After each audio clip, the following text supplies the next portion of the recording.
بسم اللہ الرحمن الرحیم۔ شروع اللہ کے نام سے جو بڑا مہربان نہایت رحم کرنے والا ہے۔ السلام علیکم۔ اجمیر میں اس وقت ایک مندر تھا جو اجمیر کا سب سے بڑا مندر تھا اور صرف راجاؤں اور رانیوں کی عبادت کے لیے مخصوص تھا۔ مندر کے ساتھ ہی ایک تالاب تھا جس کا نام انا ساگر تھا۔ ہندو اس تالاب کے پانی کو انتہائی متبرک خیال کرتے تھے۔ ان کا عقیدہ تھا کہ جو اس تالاب میں غسل کر لے اس کے سب گناہ جڑ جاتے ہیں۔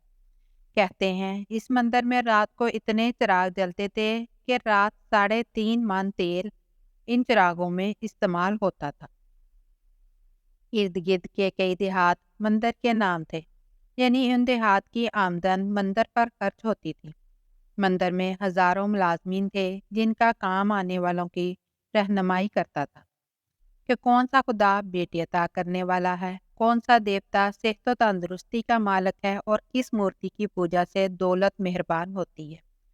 خواجہ غریب نواز رحمۃ اللہ علیہ اس مندر میں تشریف لے گئے اور انا ساگر سے کچھ فاصلے پر چٹائی بچھا کر اپنے مریدوں کے ہمراہ بیٹھ گئے۔ عصر کا وقت تقریباً ہوا ہی جاتا تھا، لہٰذا آپ رحمۃ اللہ علیہ نے حضرت قطب الدین رحمۃ اللہ علیہ سے اذان دینے کا کہا۔ کفر و شرک کے گھاڑ اجمیر میں اللہ کے وحدانیت اور حضرت محمد صلی اللہ علیہ وسلم کی رسالت کا یہ پہلا اعلان تھا۔ وہ لوگ اسلام سے مکمل طور پر لا علم تھے، چنانچہ اذان کی آواز سن کر وہ حیران ہوئے اور اپنے گھروں سے نکل آئے۔ سب مسافروں نے انا ساگر کے پانی سے وضو کیا اور نماز پڑھنا شروع کی۔ سب ہندو حیران رہ گئے کہ سب بھگوان تو اندر ہیں، تو یہ لوگ صحن میں کس بھگوان کو سجدہ کر رہے ہیں۔ جب شام ہوئی تو راجا کے اونٹ جو دن میں چرنے کے لیے گئے ہوئے تھے اپنے چرواہوں کے ساتھ واپس آنے لگے۔ اتفاق سے جہاں حضرت خواجہ رحمۃ اللہ علیہ اپنے ساتھیوں کے ساتھ بیٹھے تھے وہ جگہ راجا کے اونٹوں کے بیٹھنے کی تھی۔ چرواہوں نے بابا صاحب رحمۃ اللہ علیہ سے کہا، اٹھو بابا، اونٹوں کے بیٹھنے کی جگہ خالی کرو۔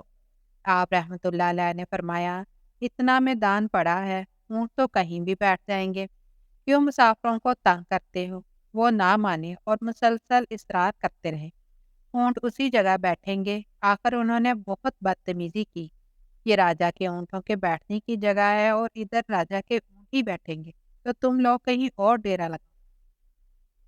آخر آپ رحمۃ اللہ علیہ نے اٹھتے ہوئے حضرت قطب سے فرمایا، اٹھو قطب الدین، یہ کہہ رہے ہیں کہ یہ اونٹوں کے بیٹھنے کی جگہ ہے، تو چلو اونٹ ہی بیٹھ دے رہے۔ یہ کہہ کر آپ رحمۃ اللہ علیہ اپنے ساتھیوں سمیت وہاں سے اٹھ گئے۔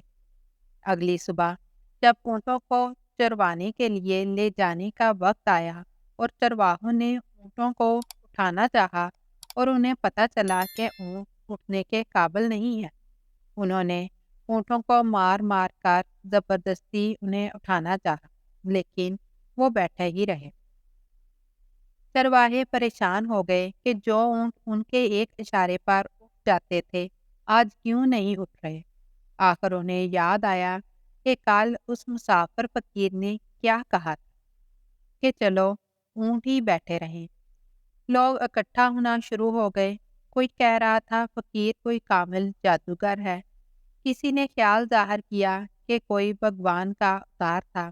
بات راجا پر تک پہنچ گئی کہ ایک مسافر فقیر نے راجا کے اونٹوں پر جادو کر دیا ہے۔ راجا نے حضرت معین الدین رحمۃ اللہ علیہ کو پیغام بھیجا، تم کیسے فقیر ہو جو بے زبانوں کو باندھ رکھا ہے؟ یہ بیچارے بھوک پیاس سے مر جائیں گے، اس لیے مہربانی کر کے اپنا جادو واپس لے لو۔ آپ رحمۃ اللہ علیہ نے فرمایا، ہم مسلمان ہیں اور مسلمان بد دعا نہیں کرتے، نہ ہی جادو۔ جاؤ، جس کے حکم سے بیٹھے تھے اسی کے حکم سے اٹھ کھڑے ہوں۔ اب جو جا کر اٹھایا تو اونٹ پہلی آواز پر ہی اٹھ بیٹھے۔ ہندوؤں کی دلچسپی ان مسافروں میں بڑھنے لگی۔ پانچوں وقت اذان ہوتی اور نماز ادا کی گئی۔ آخر راجا تک یہ بات پہنچ گئی کہ کچھ فقیر آئے ہیں جو مسلمان ہیں، پانچوں وقت اذان دیتے ہیں اور ہمارے پوتر تالاب کو ہاتھ منہ دھو کر گندا کرتے ہیں اور ہمارے دھرم کے خلاف باتیں بھی کرتے ہیں۔ کہتے ہیں یہ مورتیاں پوجنے کے قابل نہیں، یہ تو محض پتھر ہے، اس لیے انہیں یہاں سے اٹھایا جائے۔ راجا نے فقیروں کو پیغام بھجوایا کہ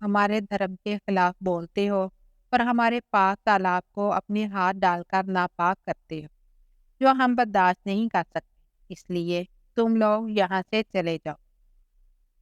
آپ رحمۃ اللہ علیہ نے فرمایا کہ اور بھی تو اتنی دنیا آتی ہے، ہمارے پانی لے لینے سے کون سا کوئی کمی آ جائے گی؟ لیکن وہ کہنے لگے تھے، وہ سب ہمارے اپنے دھرم کے لوگ ہیں اور تم دوسرے دھرم کے ہو۔ آئندہ تم لوگوں نے تالاب کو ناپاک کیا تو ہم سختی سے پیش آئیں گے۔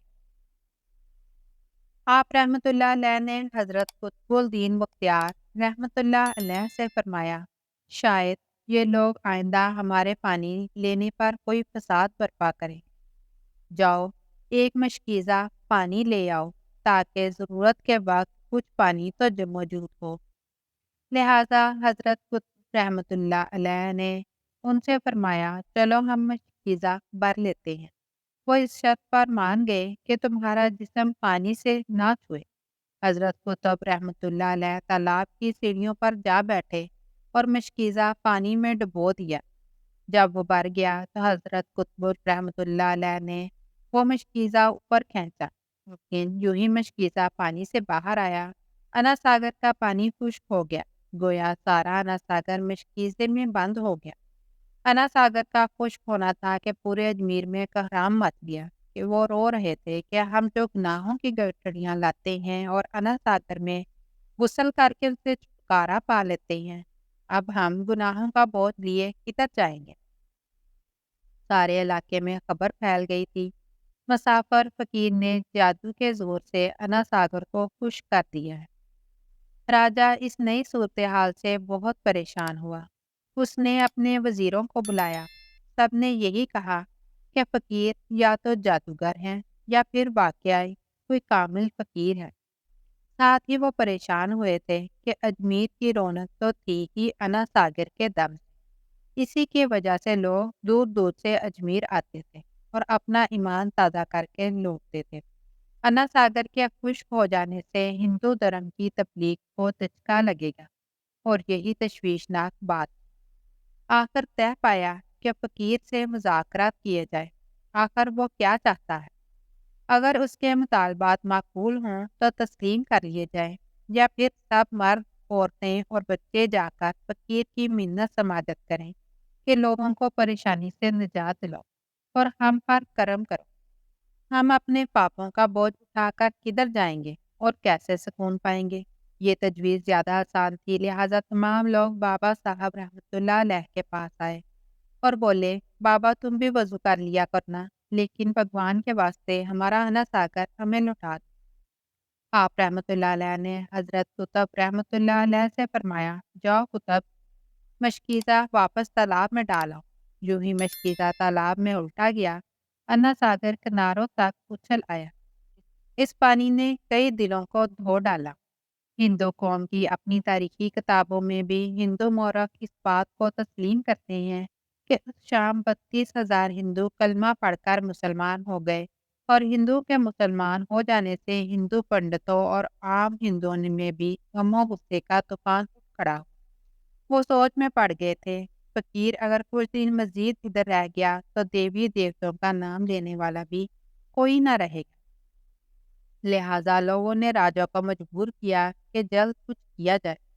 راجا نے مندر کے بڑے پنڈت رام دیو کو بلوایا اور اسے بابا صاحب رحمۃ اللہ علیہ سے مناظرہ رکھ کر جلد از جلد انہیں شکست دینے اور اجمیر سے باہر نکال دینے کا حکم دیا۔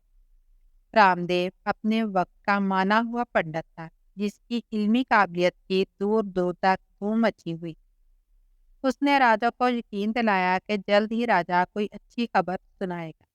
رام دیو بابا صاحب رحمۃ اللہ علیہ کے پاس آیا اور الٹے سیدھے سوالات کرنا شروع کیے۔